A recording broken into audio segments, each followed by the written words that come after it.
கூட்டணி தொடர்பா நீங்க மாவட்ட செயலாளர்கிட்ட கருத்து கேட்பு கூட்டம் நடத்தி வரீங்க. கூட்டணி அமைஞ்சிச்சுன்னா ஆட்சியில நீங்க பங்கு கேட்பீங்களா? இங்கே பங்கு கேட்க மாட்டோம், அமெரிக்காவில் தான் கேட்போம்.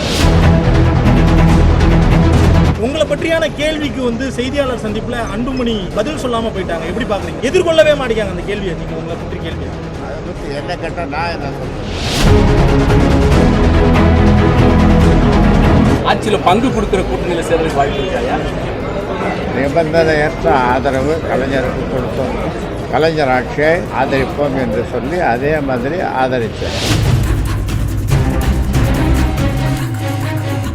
தாவேகாட்ட பேச்சுவார்த்தை நடத்திட்டு இருக்கிறதாகவும் 50 சீட்டு கேட்பதாகவும் ஒரு தகவல் வருது. இதுக்கு உறுதியாச்சுன்னா கூட்டணியை உறுதிப்படுத்தலாம் அப்படின்ற மாதிரி ஒரு எண்ணம் இருப்பதாகவும் தகவல் வெளிவருது. அது உண்மைதானா? அதாவது நீங்கள் ஊகிக்கிற அளவுக்கு கற்பனைக்கு எல்லாம் நான் தேடி போட முடியாது.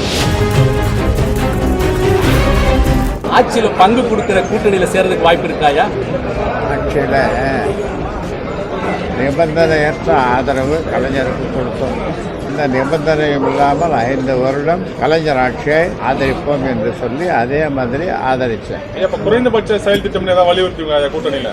குறைந்தபட்ச செயல் திட்டம் தமிழ்நாட்டின் வளர்ச்சிக்கு கூட்டணியை முடிவாகலையே. இப்போ குறைந்தபட்ச செயல் திட்டம் இப்போ என்ன சொல்றது? பாமகனா உங்க ஃபேஸ் தான் அப்படின்னு சொல்லி எல்லாரும் சொல்றாங்க. இங்க இருக்கிற எல்லாருமே பாமகனா ராமதாஸ் ஐயன் தான் சொல்றாங்க. ஆனா உங்களை மீறி எதுக்கு எடப்பாடி பழனிசாமி அன்புமணி அழைச்சாரு? அது உங்களுக்கு வருத்தமா? அதான் எனக்கும் தெரியல. உங்களுக்கு தெரிஞ்சிருந்தா சொல்லுங்களா? எனக்கு தெரியல, உங்களுக்கு தெரிஞ்சிருந்தா சொல்லுங்களா? தாவேகாட்ட பேச்சுவார்த்தை நடத்திட்டு இருக்கிறதாகவும் 50 சீட்டு கேட்பதாகவும் ஒரு தகவல் வருது. இதுக்கு உறுதியாச்சுன்னா கூட்டணியை உறுதிப்படுத்தலாம் அப்படின்ற மாதிரி ஒரு எண்ணம் இருப்பதாகவும் தகவல் வெளிவருது. அது உண்மைதானா? அதாவது நீங்கள் ஊகிக்கிற அளவுக்கு கற்பனைக்கு எல்லாம் நான் தேடி போட முடியாது. இப்போ காலையில செய்தியாளர்களை சந்திச்சாங்க கௌரவ தலைவர் ஜி.கே. மணி சார். நான் இந்த தேர்தலில் போட்டியிட போறது இல்ல, விருப்ப மனு தாக்கல் செய்ய போறதுன்னு சொன்னாங்க.